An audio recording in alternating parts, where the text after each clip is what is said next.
ರಾಜ್ಯದಲ್ಲಿ ಶೃಂಗೇರಿ ಭಾಗದಲ್ಲಿ ಕಳೆದ 2-3 ದಿನಗಳಿಂದ ಧಾರಾಕಾರವಾಗಿ ಮಳೆಯಾಗ್ತಾ ಇದ್ದು ತುಂಗಾ ನದಿ ಅಬ್ಬರಿಸಿ ಬೊಬ್ಬಿರಿತಾ ಇದೆ. ಹಾಗಾಗಿ ತುಂಗಾ ಡ್ಯಾಂ ಕೂಡ ಭರ್ತಿಯಾಗಿದ್ದು ಸಾಮಾನ್ಯವಾಗಿ ತುಂಗಾ ಡ್ಯಾಂ ಅನ್ನ ರಾಜ್ಯದಲ್ಲಿ ಮೊದಲೇ ಭರ್ತಿಯಾಗಿರುವಂತ ಅಂದ್ರೆ ಪ್ರಮುಖ ಫಸ್ಟ್ ಭರ್ತಿಯಾಗುವಂತ ಡ್ಯಾಂ ಅಂತ ಹೇಳಿ ಕರಿತೀವಿ.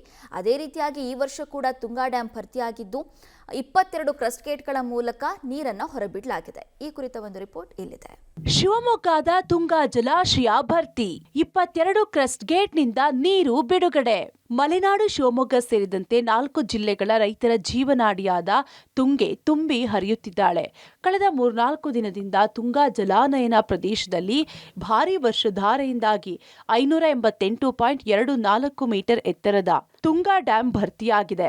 ಈ ಹಿನ್ನೆಲೆಯಲ್ಲಿ ತುಂಗಾ ಡ್ಯಾಂನ ಎಲ್ಲ 22 ಕ್ರಸ್ಟ್ ಗೇಟ್ ಹಾಗೂ 2 ಸ್ಲೂಯಿಸ್ ಗೇಟ್ ಓಪನ್ ಮಾಡಲಾಗಿದ್ದು 26,417 ಕ್ಯೂಸೆಕ್ ನೀರನ್ನ ನದಿಗೆ ಬಿಡಲಾಗುತ್ತಿದೆ. ತೀರ್ಥಹಳ್ಳಿ ಸೇರಿದಂತೆ ಹಲವೆಡೆ ಮಳೆ ಮತ್ತಷ್ಟು ಹೆಚ್ಚಾಗ್ತಿದ್ದು ಇದೇ ಕಾರಣಕ್ಕೆ ತುಂಗಾ ಡ್ಯಾಂನ ಒಳಹರಿವು ಕೂಡ ಗಂಟೆಗೂ ಹೆಚ್ಚಾಗುತ್ತಿದೆ.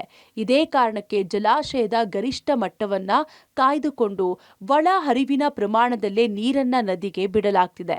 ಇನ್ನು ತುಂಗಾ ಡ್ಯಾಂ ಭರ್ತಿಯಾಗಿರೋದು ಶಿವಮೊಗ್ಗ ನಗರದ ಜನರು ಸೇರಿದಂತೆ ರೈತರ ಸಂತಸಕ್ಕೆ ಕಾರಣವಾಗಿದೆ. ಇನ್ನು ಶಿವಮೊಗ್ಗ ಜಿಲ್ಲೆಯಲ್ಲಿ ಜೂನ್ ತಿಂಗಳಲ್ಲಿ 55% ಮಳೆ ಕೊರತೆಯಾಗಿದ್ದು ಇದೀಗ ಜುಲೈ ತಿಂಗಳ ಆರಂಭದಲ್ಲೇ ಮಳೆ ಬರುತ್ತಿರುವುದು ರೈತರ ಸಂತಸಕ್ಕೆ ಕಾರಣವಾಗಿದೆ. ಒಂದೆಡೆ ಈಗಾಗಲೇ ತುಂಗಾ ಡ್ಯಾಂ ಭರ್ತಿಯಾಗಿದ್ರೆ ಇನ್ನೊಂದೆಡೆ ಮಧ್ಯ ಕರ್ನಾಟಕದ ಜೀವನಾಡಿ ಭದ್ರಾ ಹಾಗೂ ರಾಜ್ಯಕ್ಕೆ ಬೆಳಕು ನೀಡುವ ಲಿಂಗನಮಕ್ಕಿ ಡ್ಯಾಂಗೂ ಮಳೆಯಿಂದ ಒಳಹರಿವು ಹೆಚ್ಚಾಗಿದೆ. ಲಿಂಗನಮಕ್ಕಿ ಡ್ಯಾಂ 18,486 ಕ್ಯೂಸೆಕ್ ಒಳಹರಿವಿದ್ದು 24 ಗಂಟೆ ಅವಧಿಯಲ್ಲಿ 1 ಅಡಿಗೂ ಹೆಚ್ಚು ನೀರು ಬಂದಿದೆ. ಭದ್ರಾ ಜಲಾಶಯಕ್ಕೂ 4,135 ಕ್ಯೂಸೆಕ್ ಒಳಹರಿವು. ಕೇಳೂರು ಗ್ರಾಮದ ವೃದ್ಧ ನಾಪತ್ತೆ, ಶೋಧ ಕಾರ್ಯ. ಭದ್ರಾ ಜಲಾಶಯಕ್ಕೂ 4,135 ಕ್ಯೂಸೆಕ್ ಒಳಹರಿವಿದ್ದು ನೀರಿನ ಮಟ್ಟ ಏರಿಕೆಯಾಗುತ್ತಿದೆ. ಇನ್ನು ಮಳೆಯಿಂದ ಜಿಲ್ಲೆಯಲ್ಲಿ ಯಾವುದೇ ಅವಘಡಗಳು ನಡೆಯದಿದ್ರೂ ಅಲ್ಲಲ್ಲಿ ಮರಗಳು ಧರೆಗುರುಳಿವೆ. ಅದರಂತೆ ಗಾಜನೂರು ತುಂಗಾ ಜಲಾಶಯದ ಬಳಿಯೇ ಭಾರೀ ಗಾತ್ರದ ಮರವೊಂದು ಧರೆಗುರುಳಿದೆ. ತುಂಗಾ ನದಿಯ ಉಪನದಿ ಮಾಲತಿ ನದಿಯಲ್ಲಿ ತೀರ್ಥಹಳ್ಳಿ ತಾಲೂಕಿನ ಕೇಳೂರು ಗ್ರಾಮದ ವೃದ್ಧ ರಾಮಪ್ಪ ತೋಟಕ್ಕೆ ಮೋಟಾರ್ ಆಫ್ ಮಾಡಲೆಂದು ಹೋಗಿ ನಾಪತ್ತೆಯಾಗಿದ್ದು ನಿರಂತರ ಶೋಧದ ನಡುವೆಯೂ ಅವರು ಪತ್ತೆಯಾಗಿಲ್ಲ.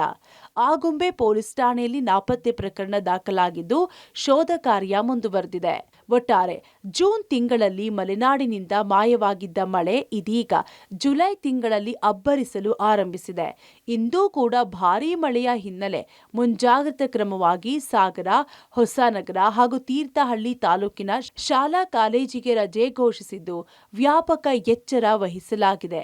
Naveen Puradal, public TV, Shivamogga.